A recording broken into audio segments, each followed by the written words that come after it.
Magandang buhay mga kanova, isang mapagpalang araw po sa inyong lahat.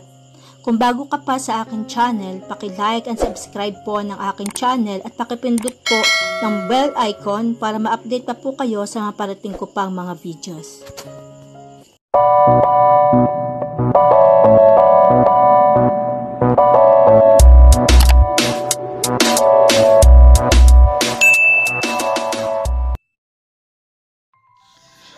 Hello mga kanova! Samahan niyo po ako at pakinggan natin ang ika-35 kabanata ng aking kwento na pinamagatang Mapaglarong Pag-ibig. Ayon sa 1 Pedro 2 verse 1, kaya nga talikuran na ninyo ang lahat ng kasamaan, ang lahat ng pandaraya, pagkukunwari, pagkainggit at paninirang puri. Ang gusto ng Panginoon sa mundong ito na binuo niya ay maging mapayapa, maayos, at mahahayag ang kanyang kapangyarihan. Habang may panahon pa, habang may ngayon pa, ay talikuran na natin ang mga kasamaan. Bagkos, gumawa tayo ng kabutihan sa mundong ito para makamit natin ang buhay na walang hanggan sa piling ng Panginoon. Gusto mo bang ilayo kita rito? Pabulong na tanong sa kanya ni Jake. At tumango siya. Hinayaan niyang akbayan siya ni Jake palayo kay Lucas. Nakita niya kung paano niya binigo si Lucas. Yung lungkot sa mga mata nito. Yung pagkagat nito sa kanyang labi, kasabay ng pag-agos ng luha sa kanyang pisngi. Yumuko ito. Itinago ang mukha. Ngunit alam ni Jasmine na umiiyak ito. At hindi pa niya kayang intindihin ng ganong kabilis ang lahat. At kailangan niya muna umalis doon. Sa tindi ng mga revelasyon ay hindi niya kayang magdesisyon pa sa kanyang sarili. At bago pa man siya nakalayo ay sinikap ni Lucas na habulin ang dalawa. Hinawakan niya ang balikat ni Jake. Hinarap siya ni Jake ngunit hindi si Jasmine. At may luha pa rin ang mga mata niya. Nakikiusap ang kanyang mukha. Pwedeng makiusap pare? Ano yon? Kunot ang noo nagtatakang si Jake. Pakiusap ng isang lalaking hindi pinili sa lalaking nagtagumpay. Sana pare, ingatan mo siya. Alagaan at ilayo sa kapahamakan. Bumunot ng malalim na hininga si Lucas at kinagat niya ang kanyang labi. Hindi siya hihikbi. Ayaw niyang maging mahina sa pandinig ni Jasmine. Ngunit paano ba niya iyon kokontrolin? Ang pag-iingat, pag-aalaga, at pagprotekta ang mga bagay na hindi ko nagawa sa kanya dahil ni minsan hindi umayon sa amin ang pagkakataon. Maaaring sa iyo niya iyon maramdaman. Pagkapatuloy ni Lucas. Pagkasabi niya niyon ay yumuko siya at tumalikod. Lumayo siyang hindi na lumingon pa at hindi na rin niya kinausap pa si Jasmine. Hindi na niya kailangan makiusap at magmakaawa para sa kanya at ibigay ang pagmamahal nito. Alam niyang nagawa na niya ang lahat. Hindi sa pagod na siya. Hindi rin dahil gusto niyang isuko na lang ng ganon si Jasmine. Ngunit alam niya ang kanyang hangganan. Hanggang doon na lang ang kaya niyang gawin at hindi niya pwedeng pilitin si Jasmine. Si Jasmine na magdedesisyon para sa kanyang buhay. Ang tangi lang niyang magawa ay irespeto at tanggapin iyon gaano man kasakit sa kanya.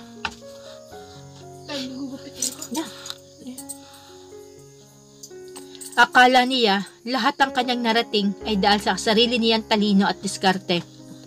Naniwala siyang umangat siya dahil sa pinamalas niyang galing. Masaya siyang isiping natapatan din niya sina Sam at Lucas. Isa iyon sa naging dahilan kung bakit nagpursige siya sa pag-aaral at trabaho. Ang ipamukha sa dalawa na kaya din ng isang basura ang umangat.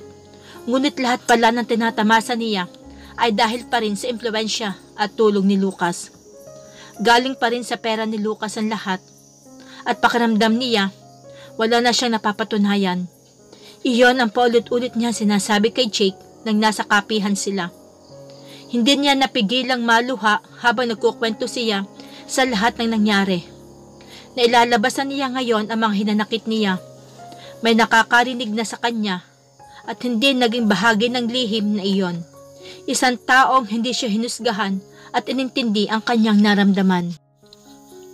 Tahimik lang na nakikinig si Jake at naintindihan na niya ang pinagdadaanan ni Jasmine.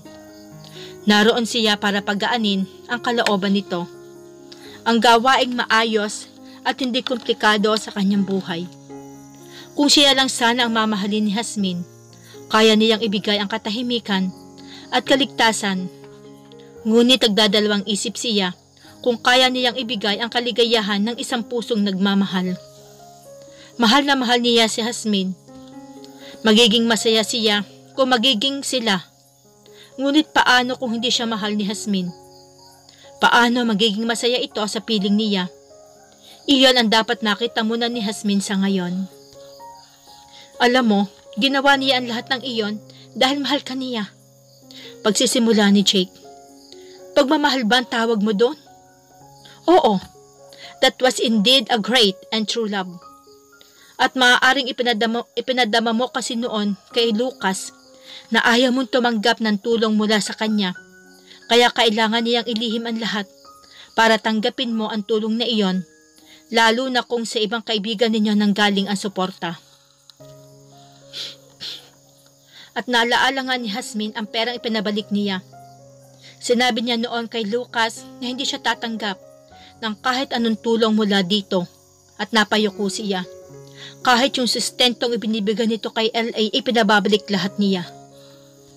Jasmine, hindi sa pinaninindigan ko si Lucas. Ngunit alam kong alam mo na ang tanging makagawa ng mga bagay na iyon ay ang taong tunay na nagmamahal. Nalilito ka, naguguluhan, pero kung hayaan mong puso mo lang ang huhusga, madali ka lang makakapagdesisyon. Gamitin mo ang puso mo ngayon. Isang tabi mo muna ang takot sa isip mo dahil ang pinag-uusapan natin ay pag-ibig, hindi trabaho. Hindi tungkol sa utak, trabaho o karir, kundi kasiyahan at katahimikan ng puso. Alam ni Jake na sinasabi niya iyon ay tinataboy niya si Jasmine, ngunit hindi ngayon yung tamang panahon para gawing komplikado pa ang mga bagay-bagay. Naniniwala siyang hindi niya makukuha ng habang buhay ang isang bagay sa pagsisinungaling. Dapat ngayon pa lang maayos na ang lahat ng gusot at kung siya ang pipiliin ni Jasmine, iyon ay dahil siya ang mahal niya at hindi dahil iyon ang gusto ng isip nito. Madaling magbago ang takbo ng isip, ngunit hindi ganong kadaling mabali ang nararamdaman ng pusong tunay kong magmahal. Alam ko, Jake, kaya lang paano? Paano ang pride mo? Mabilis sa sinalo ni Jake ang dapat sasabihin ni Jasmine. Yung kagustuhan mong tapatan sana sila ni Sam. Yung ipamukhang lalagpasan mo pa sila, pero nabigo ka pa rin. Jasmine, noon pa man, ay tinapatan mo na si Sam. Noon pa man, nalagpasan mo na si Sam. Nasa iyo na yung mga bagay na hinahangad niya sa buong buhay niya. Nakuha mo ang pagmamahal ni Lucas noon pa man, ay minimithi niyang makuha. Pagmamahal na hindi nabili ng kanyang pera. Pag-ibig ni Lucas na ikaw lang ang tanging nakakakuha.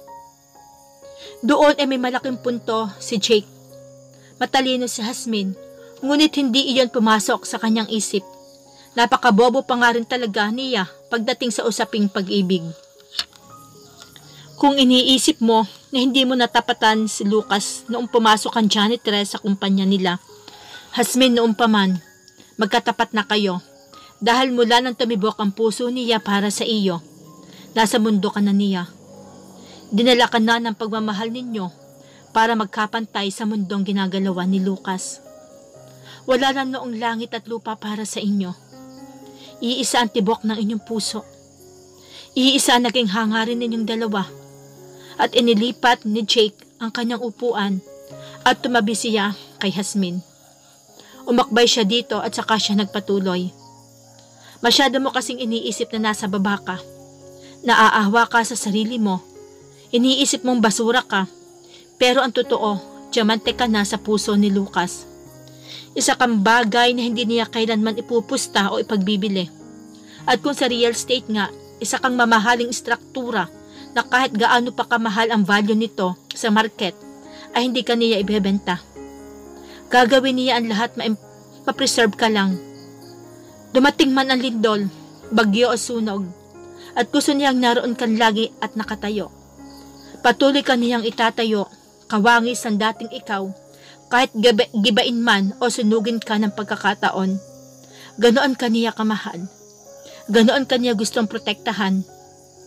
Ginawa niya ang lahat para mapabuti ang inyong buhay kahit sa mga sandaling hindi mo siya nakikita.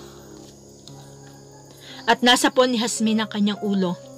Sapol na sapol ni Jake ang kanyang damdamin. Lumiwanag sa kanya ang lahat. Hindi na niya halos maititig ang mga mata niya sa kausap. Ikinahihiya na niya ang kanyang pag-iwas at paglayo, lalo nang hinabol pa siya ni Lucas. Napakadali sana sa kanyang talikuran ka na. Pwedeng-pwede lang sa kanya ang humanap ng iba na hindi na siya kailangan magsakripisyo pa. Nasa kanya ang lahat ng hinahanap ng iba, Jasmine. Ngunit hindi niya iyon ginawa, bagkos ay ibinuhos niya ang pagmamahal niya. Nagsakripisyo siya kahit palihim sa iyo ang lahat. Maswerte ka nga at nakatagpo ka ng kagaya niya. Alam mo bang sa ngayon ay nahihiya akong itapat ka pa ang pagmamahal ko sa kanya. Anong maipagmamalaki ko ngayon?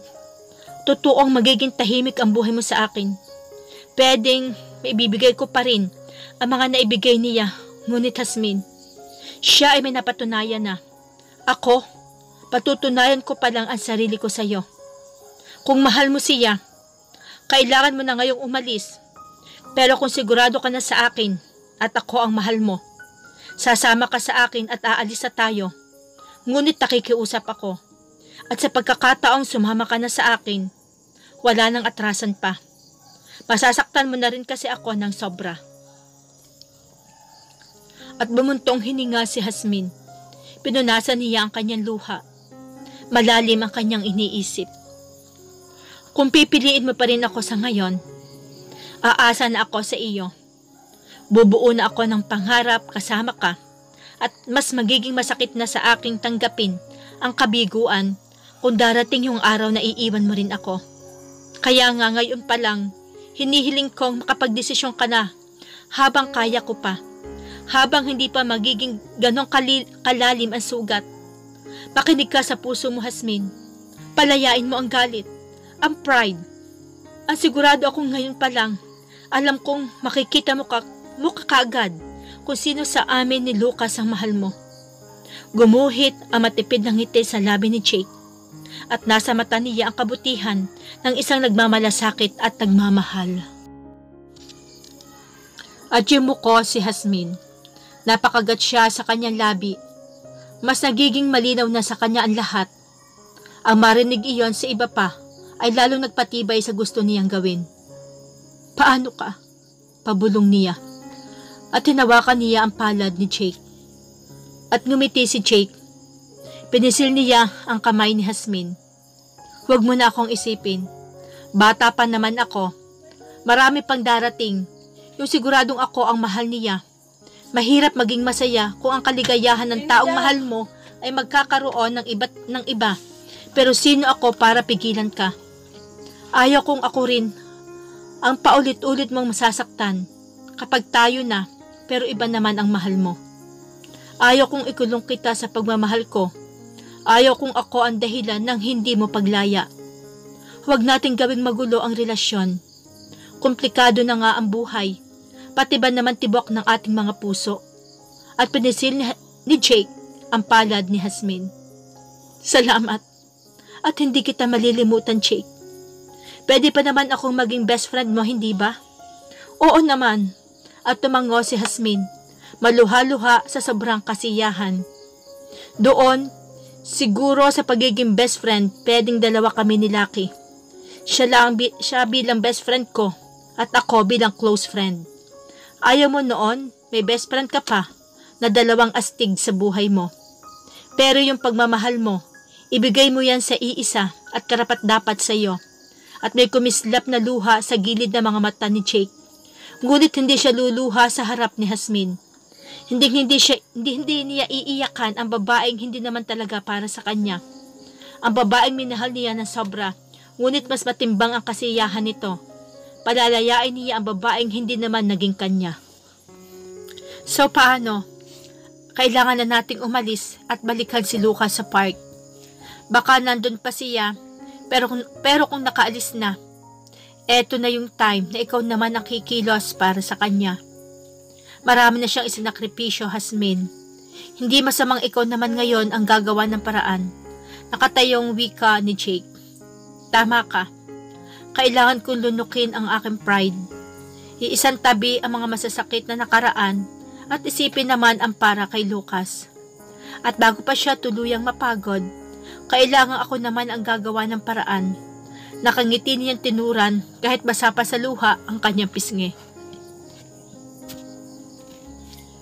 Tumayo sila at nag-unahang sumakay sa kotse ni Jake.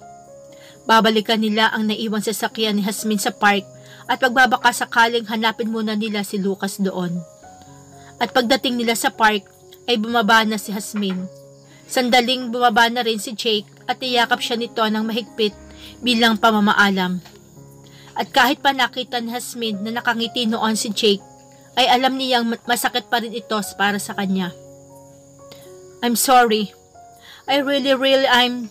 At tinapik niya ang likod ng bagong close friend niya.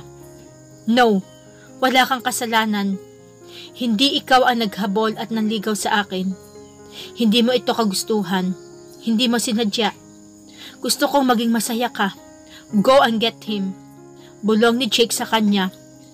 At nang lumuwag ang kanilang yakapan, ay umatras na si Jake at kumaway bilang pamamaalam. Nakangiti siya at alam niyang masaya ang ipinapakita niya kay Hasmin. Ngunit kung alam lang nito kung paano siya nasasaktan. Ganoon naman talaga kapag nagmahal. Masasaktan, mabibigo at malulungkot. Nagkataong siya ang nabigo, siya ang talunan, at kailangan niyang tanggapin iyon ng maluwag sa kanyang dibdib. Nang sumakay siya, ay muli niyang pinagmasdan si Hasmin. Alam niya ibinabalik lang niya ito sa taong tunay na nagsakripisyo at nagmahal. Hindi niya kailanman pagsisisihang palayain si Hasmin at makakahanap din siya ng taong magmamahal sa kanya. Hindi si Hasmin iyon at humugot siya ng malalim na hininga. Makakatulong iyon para maibsan ang sakit at hindi siya luluha. Hindi siya iiyak para kay Hasmin at hindi niya sasayangin ang luha niya sa hindi naman talaga para sa kanya. Nakailang ikot na si Hasmin sa park, ngunit sadyang wala na roon si Lucas. Hindi niya alam kung saan pa niya ito hahanapin. Gusto niyang tawagan si Mabel at Lucky para alamin kung saan niya makikita si Lucas, ngunit nagdadalawang isip siya. Nanghihinayang siya sa pagkakataon kanina. Narito na noon si Lucas. Nakikiusap na itong magsimula silang muli, ngunit tinanggihan niya at sumama siya sa taong alam niyang magiging tahimik ang buhay niya. Pinili niya sumama kay Jake sa pag-aakalang matatakasan niya ang lahat ng masasakit na nangyari ngayon. Naghangad siya ng ligtas at tahimik na buhay. Hindi siya iyon. Nasanay at lumaki siya sa magulo, ngunit masayang buhay. Ngayon pa ba siya susuko? At bago siya umuwi, ay pupunta muna siya sa lugar kung saan nagsimula ang lahat sa kanila ni Lucas noon. Noong panahong nagtagpo ang kanilang mga paningin, nang pinagsadya sila ng tadhana. Gusto niyang ibalik ang dating Hasmin noon, yung Hasmin na buo ang paniniwala sa tunay na pag-ibig. At hindi yung Hasmin ngayon na pinatigas sa mga mali akusasyon niya sa pagmamahal dahil sa mga kasinungalingang nahabi na mga nangyayari sa kanila ni Lucas. Hindi pala totoong iniwan siya ni Lucas. Hindi totoong hindi siya nito minahal. At ni minsan, hindi din nangyaring iniwan siya nito ng mga panahong pakiramdam niya ay nag-iisa siyang lumalaban. Itinabi ni Hasmin ang kanyang sasakyan.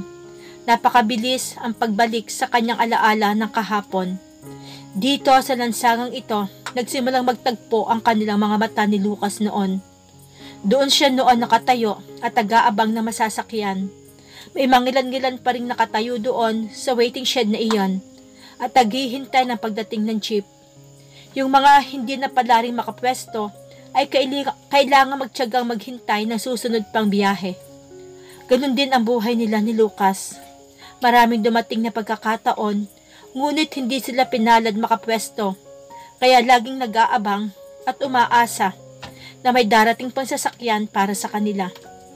Ang pagkakaiba nga lang nila sa pasahero, alam nilang marami pang darating na jeep, ngunit yung sa kanilang pag-iibigan, ilang pagkakataon ba ang dapat nilang asahan na darating? Maaaring wala na, said na. Maaari ding hindi sila para sa isa't isa. Ngunit bakit pa niya iaasa ang pag-iibigan nila sa pagkakataon? Sila na ang dapat gagawa ng sarili nilang kapalaran. At sinadya ni Lucas na dumaan muna sa lansangang iyon bago siya aalis papuntang ibang bansa, ay gusto niyang balikan ang sandali kung paano siya nagmahal muli. Gusto niya sariwain kung paano binasag ni isang batang Jasmine ang makapal at kamunduhang ibinalot niya sa kanyang puso. Ito lang pala ang mapapala niya pagkatapos niya sumubok muling isugal ang katahimikan nito. Ang muling mabigo at ang masaktan ng paulit-ulit. Bumunot siya ng malalim na hininga. Pinagmasdan niya ang hawak niyang rosas. Hinding-hindi na siya muli pang hahawak at paghahandog nito. Hinding-hindi na siya magmamahal nang hindi na rin siya nasasaktan pang muli ng ganito. Lalayo muna siya at iiwan niya ang lansangang ito, ang lahat ng sakit at kabiguan niya kay Jasmine. Dito nagsimula ang lahat at dito din matatapos. At bumuntong hininga siya ng malalim. Bibitawan niya ang hawak niyang bouquet of red roses at tatalikod na para lisanin ang lugar na iyon, ngunit bago pa niya ito nabitawan ay may humawak na doon. May magandang babae na tumayo sa likod niya. Ramdam niya ang pagkakalapat ng katawan nito sa kanyang katawan. Bumilis ang tibok ng kanyang puso nang naamoy niya ang pabangong iyon. Narinig niya ang mahinang pagkanta nito. Pabulong, ngunit sobrang lakas sa pandinig niya dahil labi na nakatayong iyon. Sa likod niya ay natapat na sa kanyang tainga. Kinakanta ni Jasmine sa kanya ang Nothing Gonna Change My Life for You by George Benson. If I had to live my life without you near me, the days would all be empty. The nights would seem so long. With you I see forever oh so clearly. I might have been in love before. At nauwi na sa paghikbi ang boses at ang bahagya siyang lumingon ay halos magkahalika na sila sa labi. Damang-dama niya ang tindi ng emosyon na nararamdaman ni Jasmine habang kinakantahan siya. Our dreams are young and we both know they take us when we want to go. Hold me now, touch me now, I don't wanna live without you. At tumulo na rin ang luha ni Lucas at humarap siya kay Jasmine. Kailangang idaan din talaga niya sa pagkanta.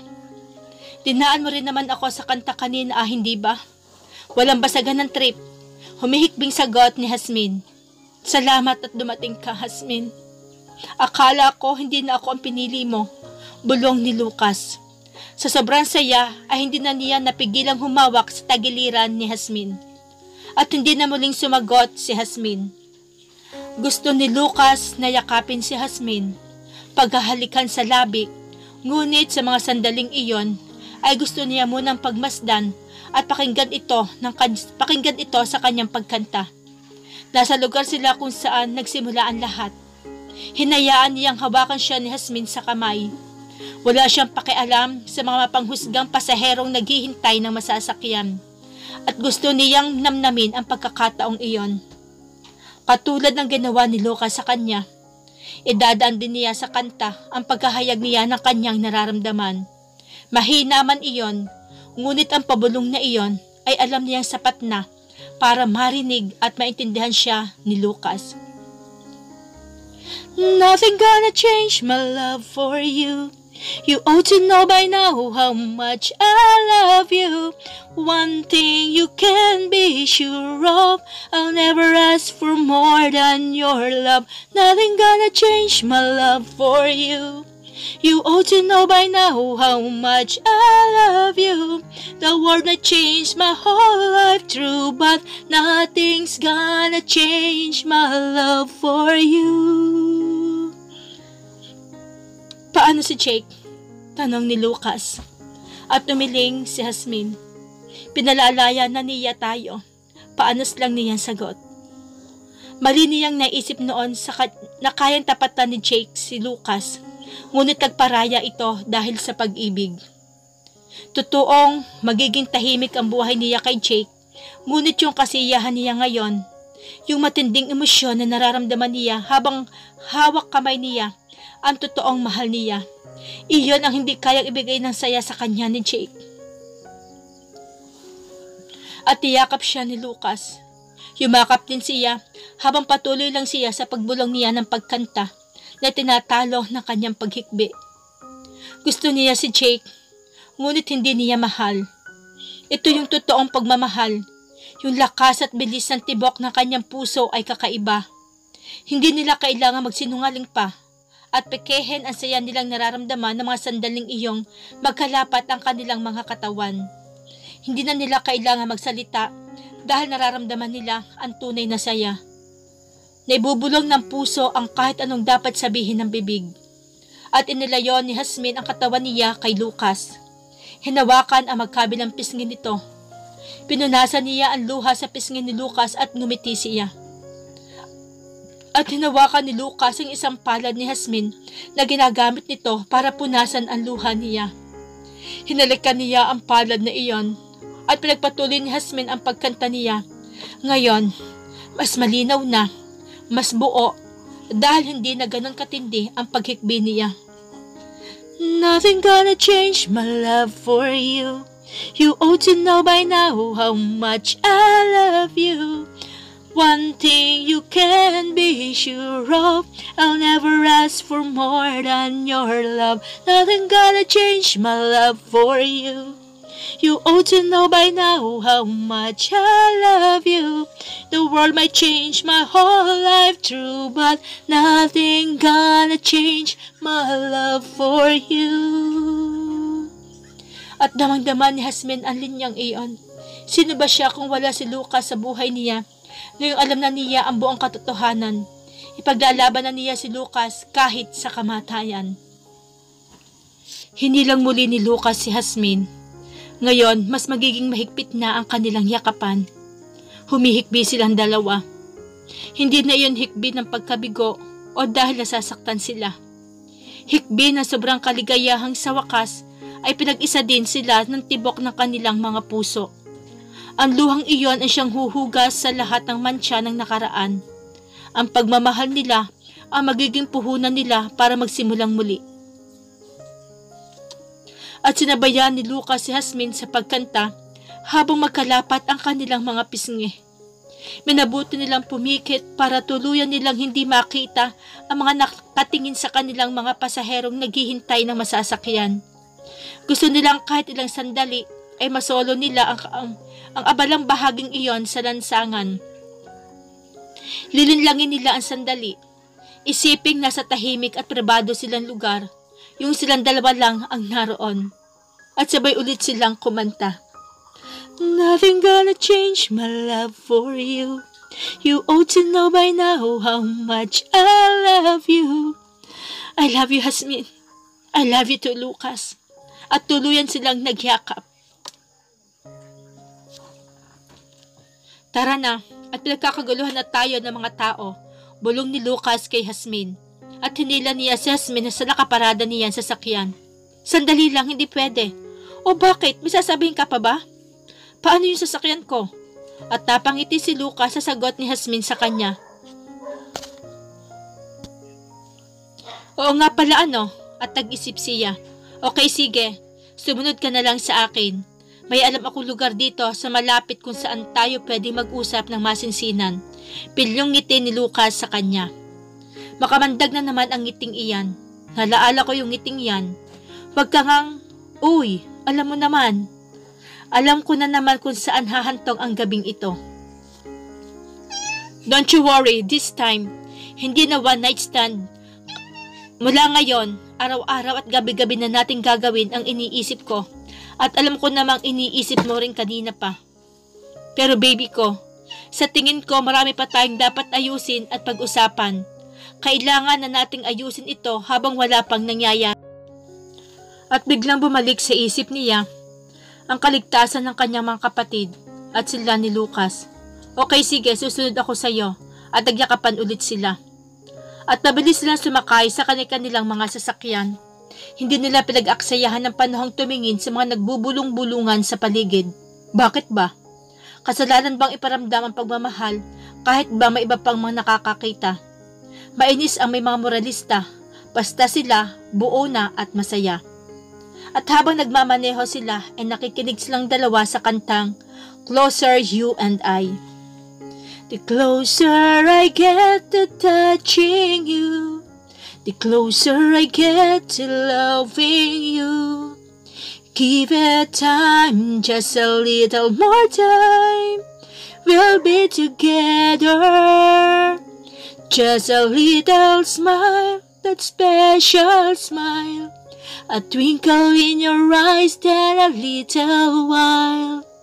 Make it time, just a little more time, so we can get closer, you and I.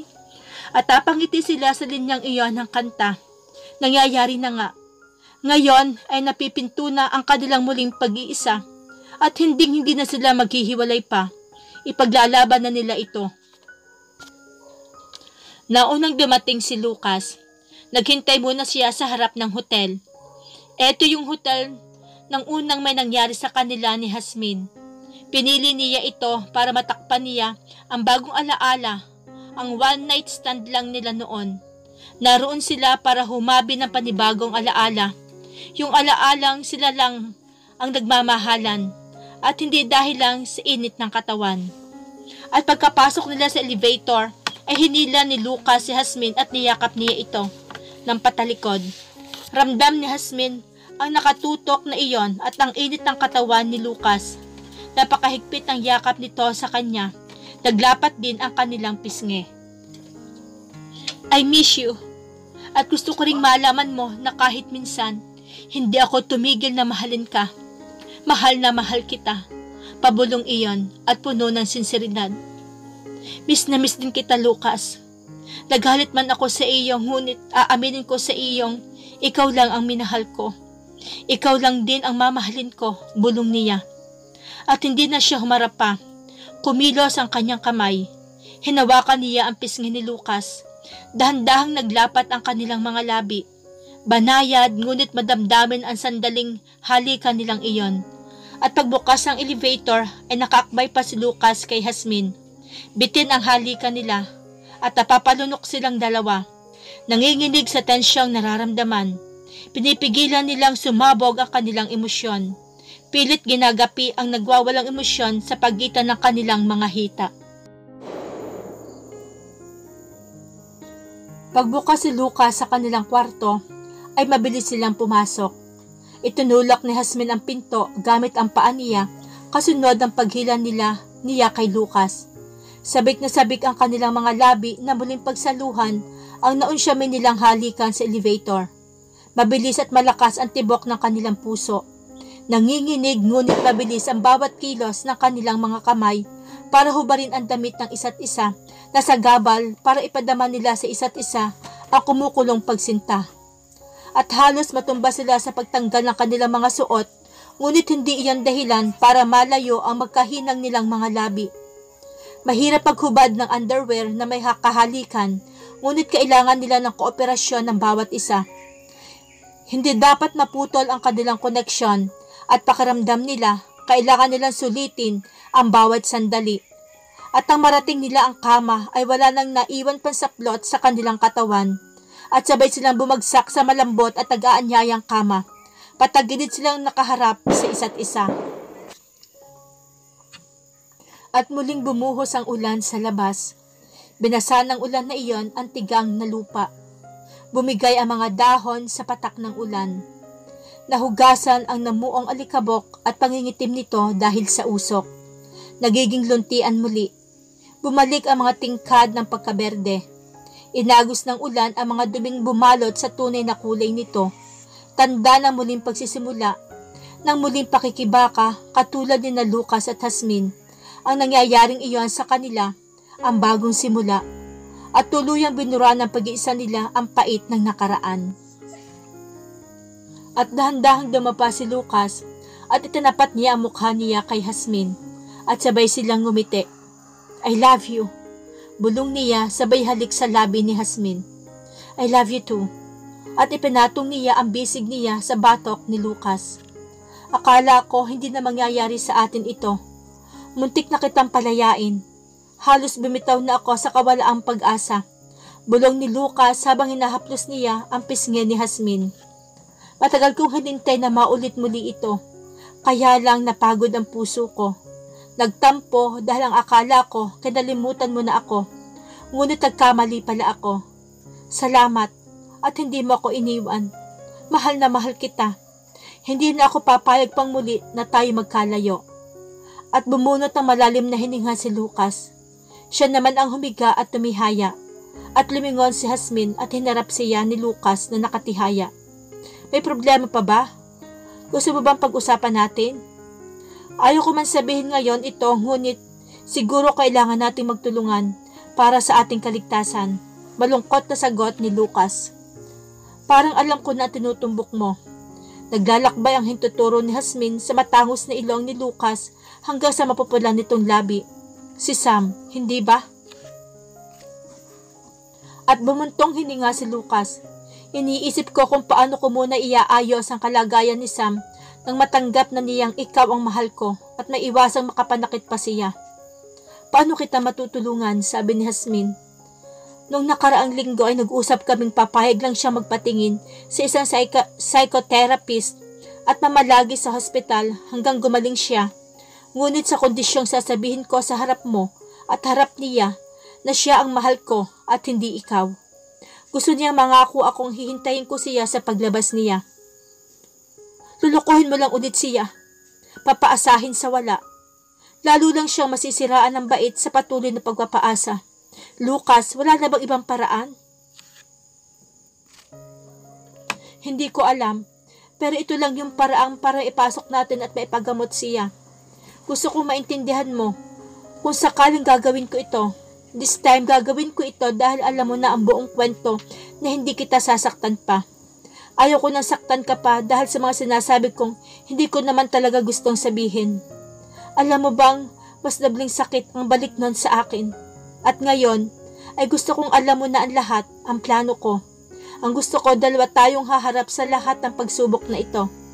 Makakaasa ba ako sa suporta mo? At gusto ko rin kasing gumaling na si Sam. Sinisira siya ng kanyang sakit, Jasmine. Pakiusap ni Lucas kay Jasmine. Hawak niya ang palad ni Jasmine at nakikiusap ang kanyang mga mata.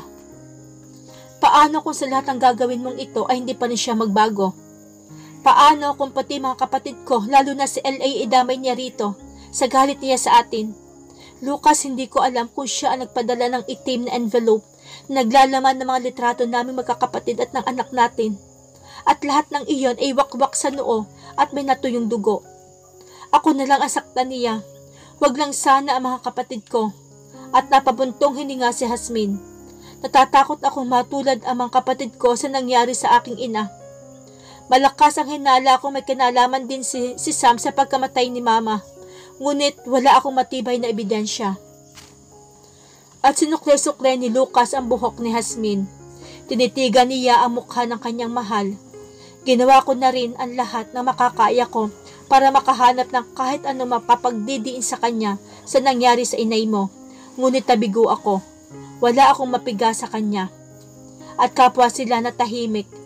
At nag-unan si Lucas sa dibdib ni Jasmine. Siguro, mas mainam pa. Bukas sa bukas din ilayo mo muna ang mga kapatid mo at ang ating anak. Mas magiging panatag tayong dalawa kung mailalayo natin sila sa kapahamakan bago tayo aalis. Kakausapin muna natin si Sam. Bago tayo umalis, sasamahan mo kami? Paglilinaw ni Jasmine. Oo naman, Kung nasaan ka, dapat ay naroon din ako. Sandali lang naman tayo doon, hindi ba? At babalik din tayo agad dito. Pero kailangan nating mag-ingat na hindi mabisto ni Sam. Kaya kailangan muna natin protektahan ang kaligtasan ng mga kapatid mo, lalo tigit ni LA. Sandali tayo magsasakripisyo para kay Sam. Kaibigan ko pa rin siya. Nasaktan at nagamit ko rin siya kahit pa sa tingin niya ay tama lang ginawa kong utakan din. At bago pa niya nalaman ang lahat, kailangan na natin siyang madala sa hospital at gumaling bago niya malaman ang ginawa kong panlalamang sa kanya. Mahaba-habang paliwanag ni Lucas. Okay, susuportahan kita. At kailangan kitang tulungan sa mga plano mo. Kasama mo na ako ngayon. Bahagi na ako sa buhay mo at anuman ang binabalak mo. Tutulong ako. Bukas ng hapon, babiyahe tayo ng mga kapatid ko pauwi ng probinsya. At babalik din tayo kaagad. At bago tayo aalis, makikipagkita muna tayo kay Sam. At sasabihan natin na bukas kung saan at anong oras tayo magkikita.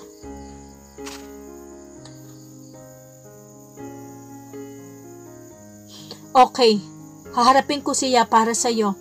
Gagawin ko makatotohanan ang paghaharap nating tatlo, sabi ni Jasmine. Salamat baby ko. At hinalakan ni Lucas ang pisngi ni Jasmine. Ika-cancel ko na ang travel ko abroad at hindi na ako lalayo. Gusto ko ring makilala ang mga kapatid mo, lalo tigit ang ating anak. Miss na miss ko na si LA na makilala niya ako bilang ako ang kanyang ama.